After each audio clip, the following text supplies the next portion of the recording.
Lectura del libro de los Hechos de los Apóstoles. En aquellos días, unos que bajaron de Judea se pusieron a enseñar a los hermanos que si no se circuncidaban conforme al uso de Moisés, no podían salvarse. Esto provocó un altercado y una violenta discusión con Pablo y Bernabé, y se decidió que Pablo, Bernabé y algunos más de entre ellos subieran a Jerusalén a consultar a los apóstoles y presbíteros sobre esta controversia. Ellos, pues, enviados por la iglesia, provistos de lo necesario, atravesaron Fenicia y Samaria, contando cómo se convertían los gentiles, con lo que causaron gran alegría a todos los hermanos. Al llegar a Jerusalén, fueron acogidos por la iglesia, los apóstoles y los presbíteros. Ellos contaron lo que Dios había hecho con ellos.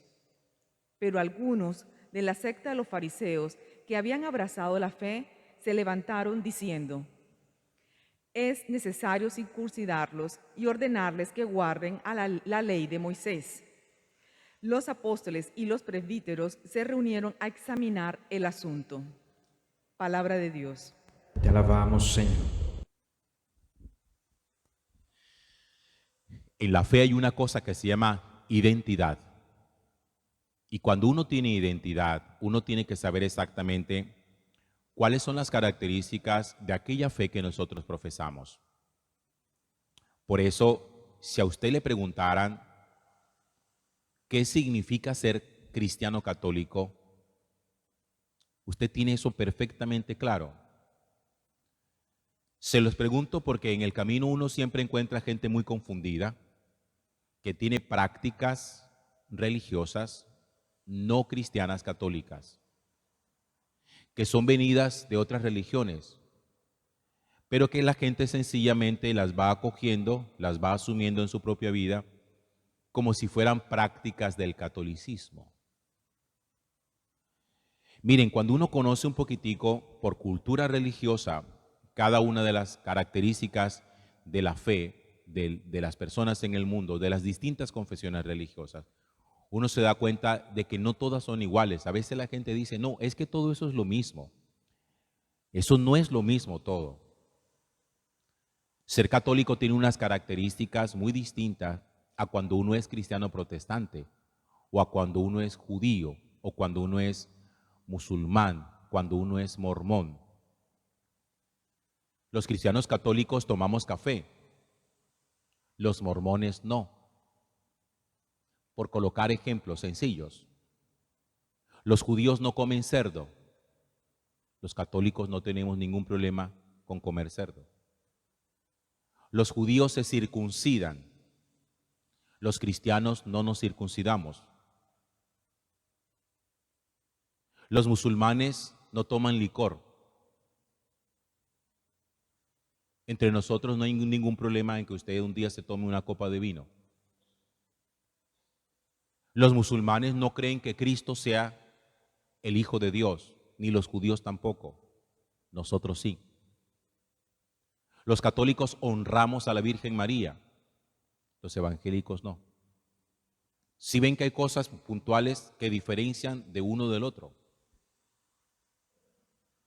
Pero cuando uno no tiene claro su fe, entonces uno empieza a quitarle a su fe cosas que son esenciales y empieza a meterle cosas que no son de la fe nuestra. Por eso hay gente que dice que es cristiana católica que dice, yo no me confieso. Y el que es cristiano católico es esencial en su fe la confesión. O hay gente que dice, yo soy católico, pero yo no voy a misa. Si ven cómo hay gente que sencillamente coge su fe y la expulga y dice, esto no, esto sí. Y al final cada uno termina acomodando y haciendo de su fe su propio culto. Entonces, no es como las cosas las quiere Dios, sino como cada uno desde su conveniencia le parezca. Miren, y estas confusiones y estas disputas no son actuales. Esas disputas vienen desde la época misma en que el cristianismo, en que el evangelio empezó a predicarse. Porque, por ejemplo, Pablo, el apóstol Pablo, antes de ser cristiano, ¿qué era? Pablo era un judío. antes de ser cristiano.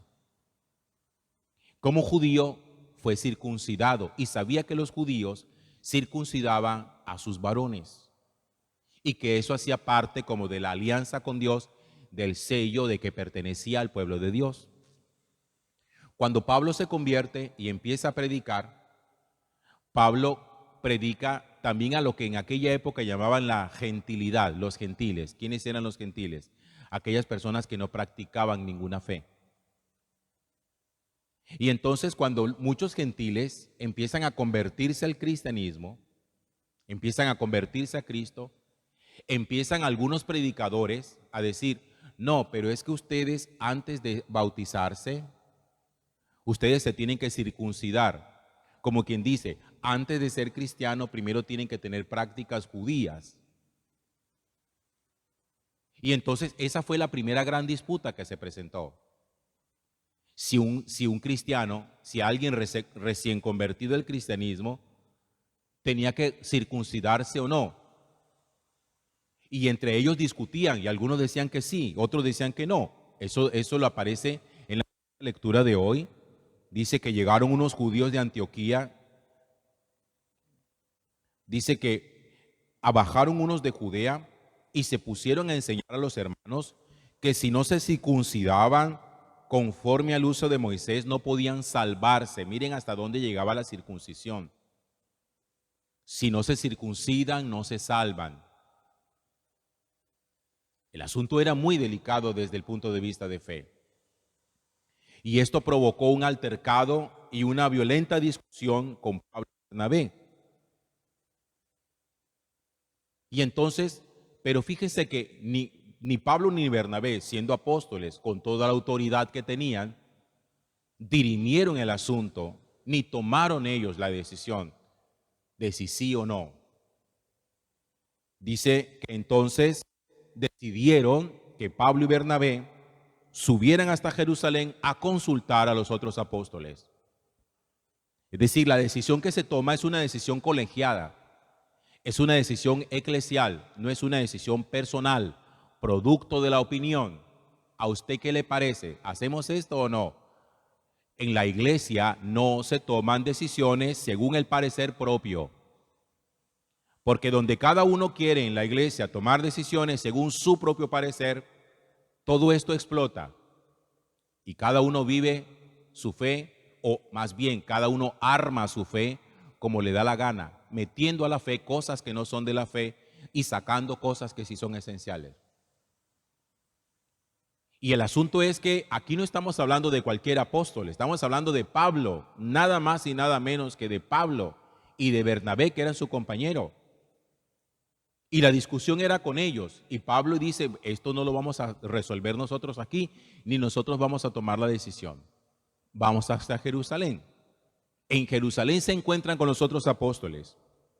Y allá hacen el primer concilio que existió en la iglesia, que se llama así el Concilio de Jerusalén. Los apóstoles reunidos de manera colegial tratan el asunto para finalmente tomar la decisión de si es necesario circuncidarse o no para poderse salvar. Más adelante, ellos lo narran después, no voy a adelantarme con eso, más adelante ellos toman la decisión y dicen qué es lo correcto. Entender este tipo de cosas en la vida de la fe es muy importante porque uno tiene que comprender que hay en la vida decisiones importantes que no son producto del autoritarismo personal de nadie, sino que son producto de la colegialidad. Y que hay cosas en la fe que uno sencillamente no se puede andar inventando. En la fe nadie puede ni debe inventar, anteponiendo su propio criterio a las enseñanzas del Evangelio. Ah, no, que es que a mí me parece que esto es lo que deberíamos hacer. Pues a cualquiera le puede parecer lo que sea, pero el hecho de que a uno algo le parezca no significa que sea el sentir de la eclesialidad. Si hay algo que caracteriza la eclesialidad entre los católicos, es que las decisiones nuestras no se toman arbitrariamente, distinto a muchas confesiones protestantes en donde cada uno vive la fe como quiere. Es propio de católicos la comunión entre nosotros. Es propio entre católicos el tener un solo corazón, el tener una sola alma. Por eso alguna vez yo les he recordado a ustedes que cuando uno escucha como católico algo, uno es capaz de identificar si eso es de nuestra fe o no es de nuestra fe. La persona que tiene formación católica dice, esto que esta persona está diciendo, eso no es lo que enseña la iglesia. Porque cualquiera puede llegar y decir, no, miren, que es que yo opino. Ojo, que cuando se evangeliza, no se evangeliza con la opinión. Se evangeliza con el evangelio de Cristo. Y el evangelio de Cristo es inmutable. Y uno no puede hacer creer que su opinión es más importante que la enseñanza de Jesús. Jesús tiene cosas muy puntuales que son irrevocables, que son inmodificables y que nadie sobre la tierra tiene la autoridad para destruirlas, para dar otro tipo de enseñanza distinto. Ni siquiera, fíjense ustedes, teniendo cierta autoridad como la tenía Pablo y la tenían Bernabé, ni siquiera ahí ellos toman la decisión por voluntad propia de dirimir el asunto sobre la circuncisión, si era necesario o no.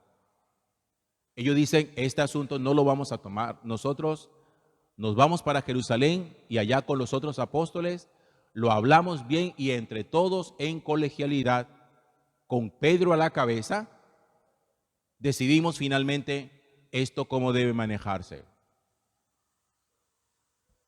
Por eso es tan importante formarnos nosotros en nuestra fe para que entendamos perfectamente y nosotros tengamos lucidez y claridad cuando alguien nos está enseñando algo que no es propio de nuestra fe de cristianos católicos. Eso fácilmente se descubre cuando uno tiene formación. Cuando la gente empieza con un lenguaje raro, con prácticas raras. Cuando la gente empieza a decirle a uno que hay que hacer ciertos rituales. Yo vuelvo sobre ese tema esta es como la cuarta vez que yo lo toco. Cuando alguien viene y le dice a usted, no, mira que para invocar a los ángeles, entonces hace este ritual, consíguete unas manzanas y consíguete unas canelas y unos clavos de olor y entonces ponlos en la casa y no sé qué. Cuando usted oiga eso, usted dice, esto no es de nuestra iglesia. Eso es una práctica esotérica, no cristiana, hermanos. Uno tiene que saber exactamente dónde está el Espíritu de Dios presente para no empezar a meterle a nuestra fe cosas raras que no son de nuestra fe. Por eso también es, cuando uno está formado, para uno es fácil identificar cuando alguien que es sacerdote es católico o no es sacerdote católico, porque sacerdotes hay muchos, pero no todos son de la Iglesia Católica.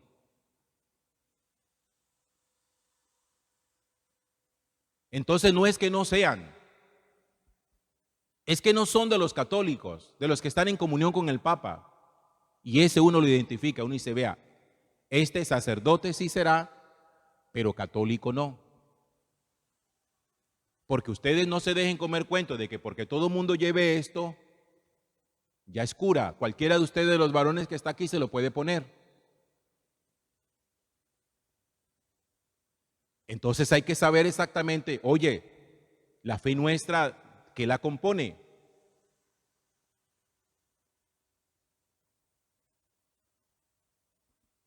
Y fíjense que hay gente que de pronto dice, no es que, y dice que es católico, no es que yo estos animales no los como. ¿Pero por qué no los come? ¿Por dieta? ¿Por salud? No, es que la Biblia lo prohíbe. Oye, ojo, mucho cuidado con eso, que eso no es católico. Que usted no coma cerdo porque no le gusta es muy distinto a que coma cerdo porque tiene corazón de judío. Eso son cosas totalmente distintas, hermanos. Entonces, en la fe siempre hay que conocer exactamente el contenido. El contenido. Y que nadie me salga a mí con que yo sí soy católico, pero a mí la Virgen María no me gusta. Ay, hermano, usted está lejos de ser católico. Qué pena con usted, pero está bien lejos de ser católico. Hace rato dejó de ser católico. Es que no se puede armar la fe como uno le da la gana, hermanos. Esto no me gusta, ni esto, me quedo con esto nada más. Pidámosle pues al Señor que nos dé discernimiento, pero también a nosotros la responsabilidad de educarnos, de aprender, de estudiar, de conocer muy bien nuestra fe para aprender a amarla. El que es católico formado nunca reniega de su fe, nunca termina metido en otra iglesia. Gloria al Padre, y al Hijo, y al Espíritu Santo.